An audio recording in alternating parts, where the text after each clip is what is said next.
Let's Talk with Keith Spera is underwritten by the New Orleans Jazz and Heritage Foundation.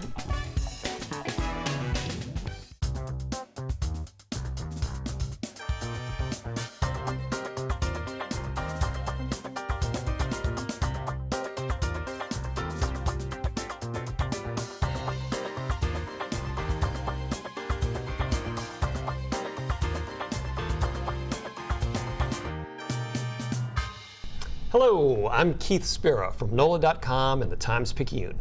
Welcome to Let's Talk. My guest this week spent years as a record company vice president before fully committing to her own career as a musician.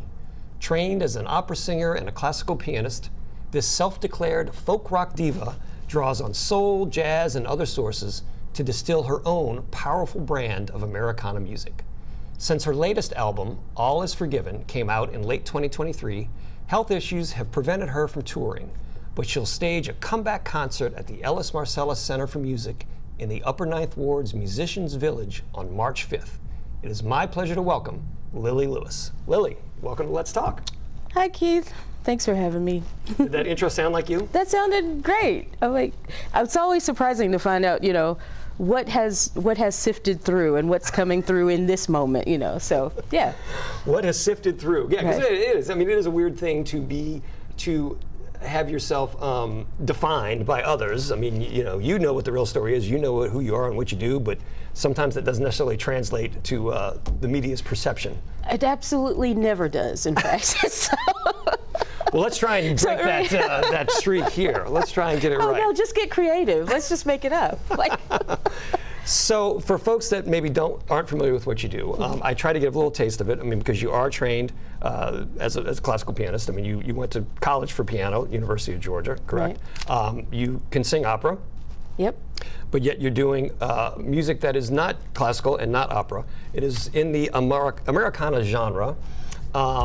But you're able to use those skills, the operatic voice, the piano skills, to apply to this Americana music. And from my point of view, that gives you a lot of advantages because you have these extra tools in the toolbox. It can be an advantage or a disadvantage depending on the day. Mm-hmm. I do know that classical musicians in general, maybe not around here, like around New Orleans, classical musicians, get a very robust training across the board. Mm-hmm. That's been my experience so far. But out and about in the world, the classical idiom, language, and even the way it's taught, it's fairly narrow. It's often very solitary, especially as a pianist or a violinist, and so communal, music making is first of all not a thing, and then things like rhythm, it's just that exotic concept. Woo, crazy talk. So there are certain things where classical training maybe stunts your availability to what music making is around the world, and then there are other ways in which you develop a sort of intimacy with the instrument and with yourself, especially as a singer, that I hope translates across genre. And for me, I've always just been a music nerd. I just loved music, mm-hmm. And where I grew up, both in my hometown and in boarding school where I went to prep school. In Connecticut, I think, right? In Massachusetts. Yeah. Okay. Boarding school, in Andover, and the best way to be educated about music was through the classical traditions. Mm-hmm. But for me, it didn't matter because just music made me wild inside, And it was like, oh, that's amazing. Oh, 16th century, motet. Oh, Brahms intermezzos, and it's just like, so I hoped when I started writing my own music that I would find a way to just use that which excited me, whether it was, like I said, Brahms or Bernice Johnson Reagan, to find my own language and say what I had to say, because the songs I was writing were too weird for other people to sing them. So and it's been quite a journey figuring out how to pull that off, and I hope I'm getting somewhere. Absolutely, no, and we'll talk about specifically where you've gotten on All Is Forgiven here in a second. But Mia, your journey included, as I referenced in the intro, spending a number of years working for Louisiana Red Hot Records. So your responsibility in the end was to work with the talent on the label and groom talent and recruit talent. So you were working, I think, with Dwayne Dupsy and the singer Erica Falls and some other folks.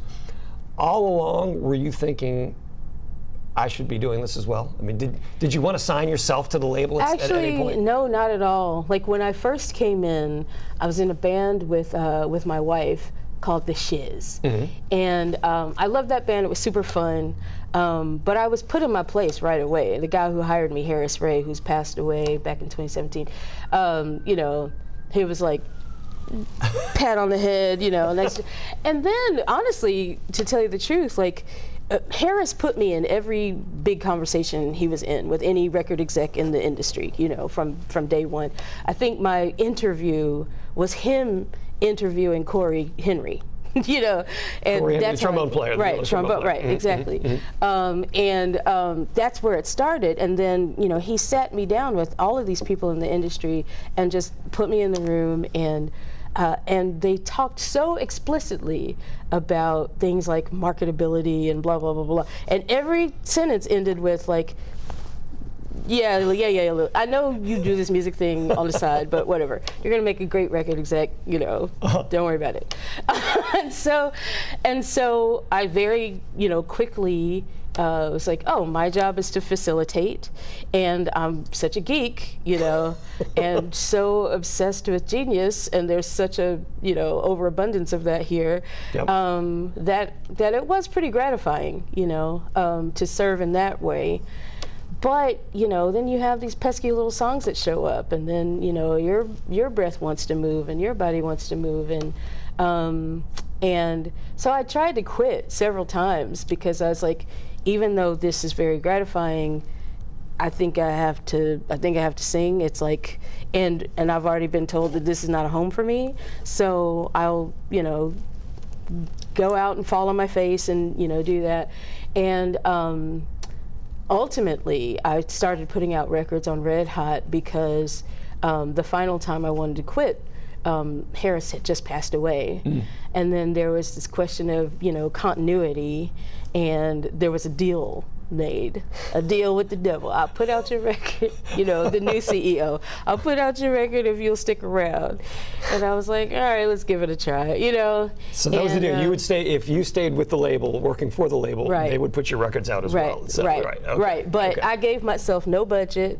I always put my records out at the worst possible time of year because it really was about everybody else. It really was about, you know, facilitating everybody else. So, you know. You gave yourself the stereotypical bad record deal. Right, exactly. You're like, I'm not going to let some other record exec screw me over. Right, I'm going to do it myself. I'm going to do it to myself. Right. Yeah. And, you know, it was kind of a way to, like, stay in the shadows and be obscure and, like, you know, just do the things that made the most sense to me, but still, you know, have a vehicle to get my music out to the world, and that's kind of what I'm still trying to do. Absolutely. If you're just tuning in, my guest today is Lilli Lewis, one of New Orleans' more profound singer-songwriters. You put out a record in December of 2023. It came out on Ani DeFranco's Righteous Babe Records. So you moved on from Louisiana Red Hot Records, got picked up by Ani's label, put out nationally. So I guess you had some perspective on what you were looking for in a record deal, since you'd done a bunch of record deals for other people in the past. Being signed to Ani's label, that seems like a good home for you. Well, I mean, it's called Righteous Babe Records. I'm a pretty righteous babe. You can see you are a bona fide righteous babe, I think. Yeah. I felt like Righteous Babe would be a good home for me because, honestly, Ani's career was a thing that gave me the audacity to think that I could do things that made sense to me and have it work out from day one. Like, it was actually my mom who was completely against me having a career in music, I should add.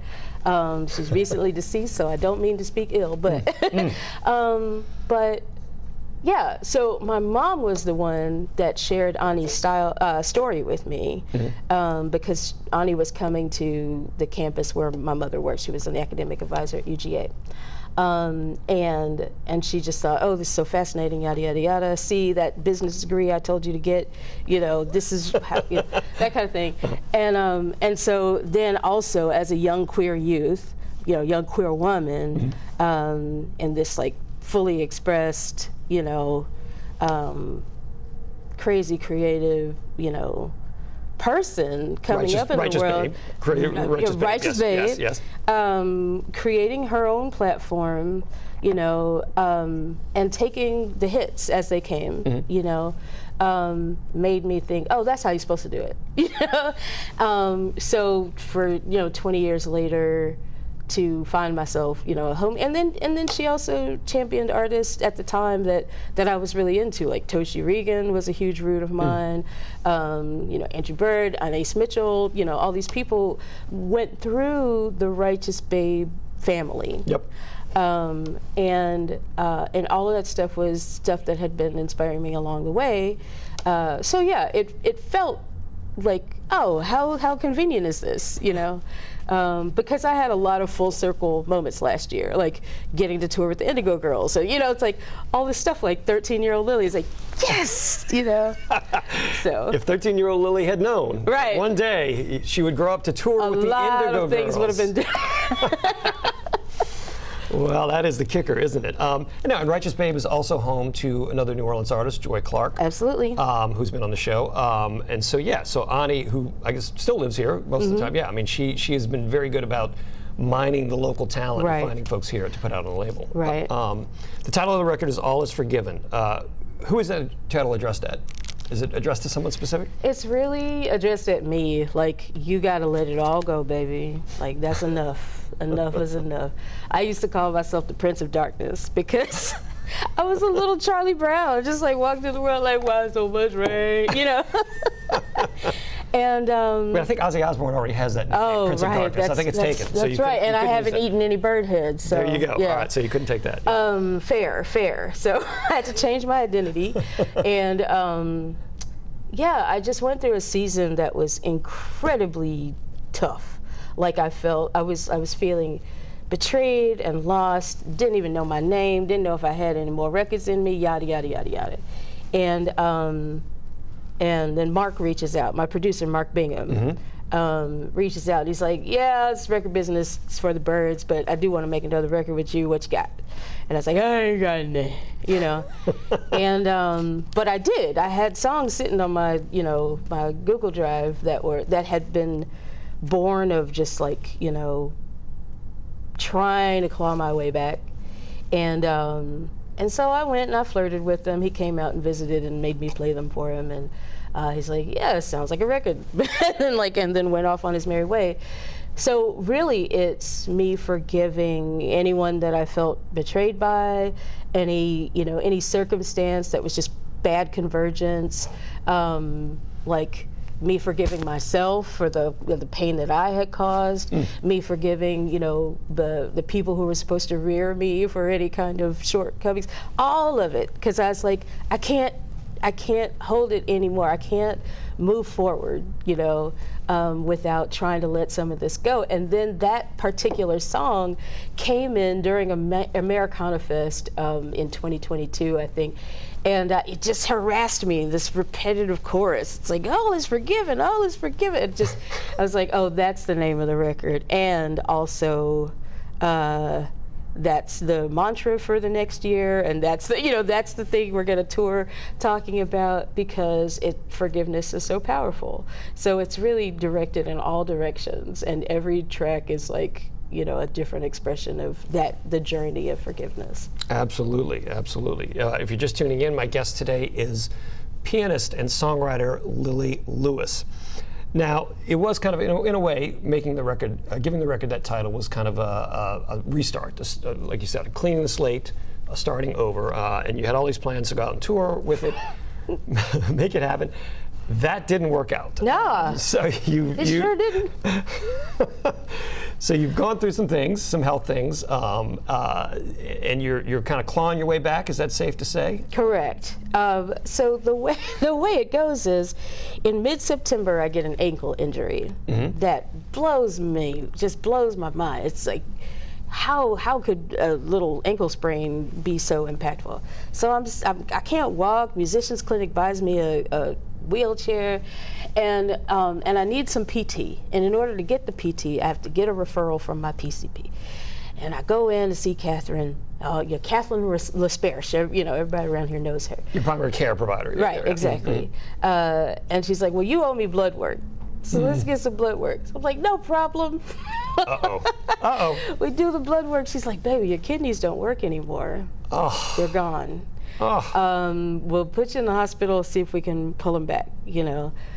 So a week in the hospital, I get out. They let me out to do the Big Easy cruise, which is the last time you and I got to hang out. This was in November of 2023. Correct. Yep. The day I got off of the boat, I go back, do more blood work. The next day I'm back in the hospital. And I'm there for another week, and they're like, okay, well, you've probably got about 6 months to 2 years before you start dialysis, but go ahead and get yourself educated, yada, yada, yada. I'm like, no problem. Then I get discharged. I get another nephrologist. They give me a bunch of meds. Within 3 days of taking those meds, I'm completely disabled. I can't walk. I can't get out of bed. I develop orthostatic hypotension, and also everything related to my kidneys is getting worse. So it took about 3 weeks before I landed back in the bed in the hospital, and that started a whole new adventure. That's what I'm clawing myself back from now, relearning how to walk, you know, reestablishing like a core sense of getting around in the world, doing my thing, you know. And it's so interesting when you're that close to slipping off the mortal coil, as it were. Your relationship, your orientation to the whatever egoic task you had going on before starts to get wonky. So now everything is ultra sincere. And I mean everything I say. Ultra sincere. Right. No time for games. Right, exactly. No time for games. Right. Well, yeah, and like you said, I mean, ego tasks, you have a different, ego-related tasks you have a different perspective on. Putting out music into the world is, to a degree, an ego-driven activity because you feel like these songs are good and you want them to be heard and you want to be recognized for them. So I guess you have to find that balance of wanting to do your art and to create, but also understanding that, I don't know, maybe it doesn't necessarily define you in the way it used to before you went through all this, or I don't know. How do you reconcile those things? Well, it's interesting. It doesn't necessarily define me at all now. I think, you know, in meditating on forgiveness and letting all of that stuff go, you know, holding on to pain is another egoic adventure, right? And so I was already in the process of trying to dissolve, you know, some of these structures. But what's happening now is that I'm remembering fundamentally whatever my ambition was, or whatever, you know, whatever my expectations or, you know, any of that had been. Fundamentally, I love music. I love participating in it. And to be able to participate in it with other people who have, you know, invested their time and their heart and their intention into making these songs come to life, it is miraculous. It is, and I think it's something that, especially in a city like this, you can take for granted. And it's been so fundamental to like the development and the, you know, evolution really of the brain and, you know, just mankind and all that kind of stuff.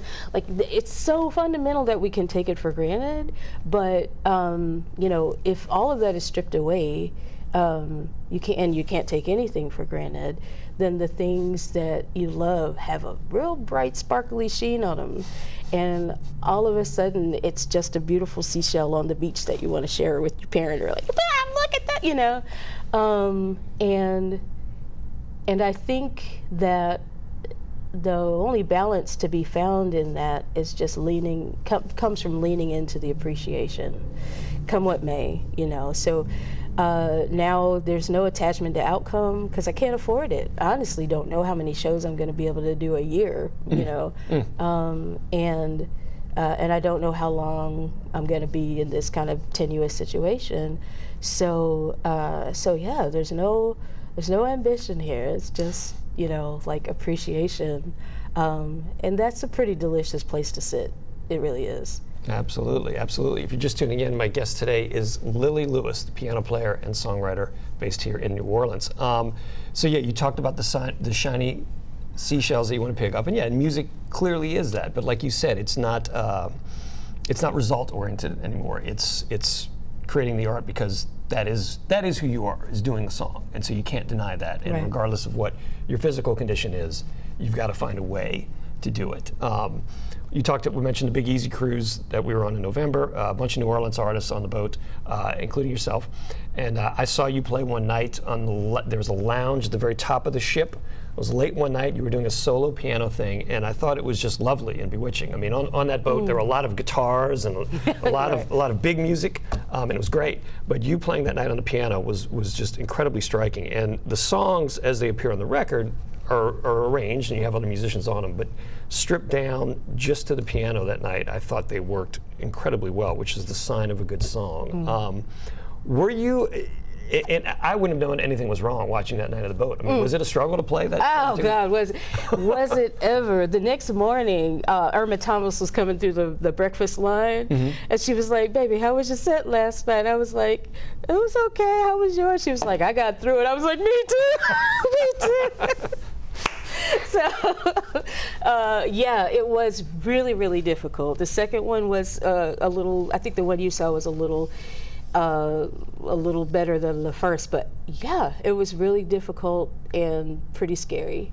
But I wasn't associating it with my kidneys necessarily yet because I had come off of that other injury that had been so impactful. But to find out that really I was on the brink for a lot of last year, in fact. Like, I had a day up in Wisconsin at a festival where I could barely walk to get on the stage, and I got on the stage and I had no idea what we were going to play. I think I called 2 songs in the set that my bass player didn't even know. And we just started, and we get a standing ovation and an encore, which is something that they said never happens at that festival. And I'm like, I'm in in-stage kidney failure, you know what I mean? So I did spend a lot of last year going, something's not right. But talk about the classical training. The thing about training in classical singing is you learn how to fill your entire body with breath energy, regardless of what's going on. I've done operas and oratorios with full-on laryngitis, you know. That wouldn't seem possible to me. Right, yeah. Because everybody thinks it's all happening in your throat, but that's like it's just a small part of what's going on. It's all diaphragm. And it's diaphragm, it's placement, it's like all these other things, and you can find a space for the air to travel, for the breath to travel, and if you're willing to invest, if you're willing to give some support and invest. And that's what got me through all of that. So like whenever I see singers canceling concerts because they lost their voice, I'm like, oh, it's too bad, so sad for you, and I know I have to check my arrogance on that because it'll be me one day. Well, that's right. That's right. Be careful. Right. Right. Like right before the pandemic, I had a terrible upper respiratory infection, and the Jazz and Heritage Foundation had booked a concert for us, and I was like, well, I'm not canceling that.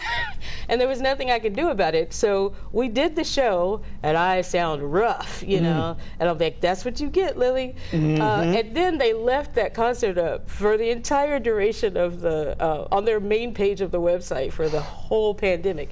So I was like, yeah, that's what you get. But DeVille Crawford saw that the piano player, and invited me up to play at his studio. And he said, don't worry about it, baby. Just give what you got. I'm like, I heard that. That was Lilli Lewis as Janis Joplin, that particular show. Exactly. You had a little bit of the rasp. And I was trying so hard.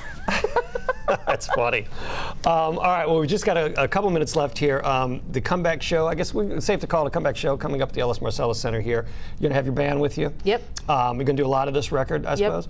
Any song in particular that resonates more deeply with you now than when you first recorded it, given what you've been through in these last few months? The two that I'm hovering around are, of course, the title track. Oh, let's forget it. Because it's so corny that it makes me happy. Like, because, you know, again, Prince of Darkness has elevated. Yep.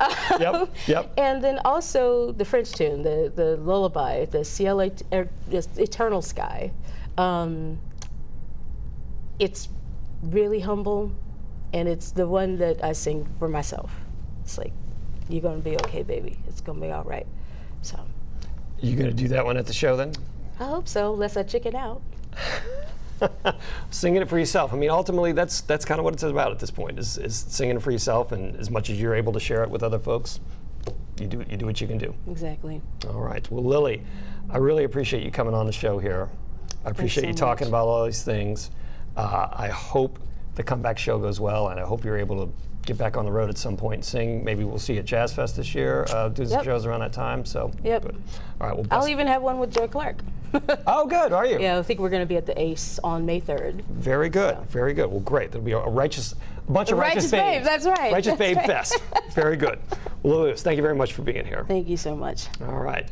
Once again, I am Keith Spera. This has been Let's Talk. My guest today was Lilli Lewis. We'll see you again next week.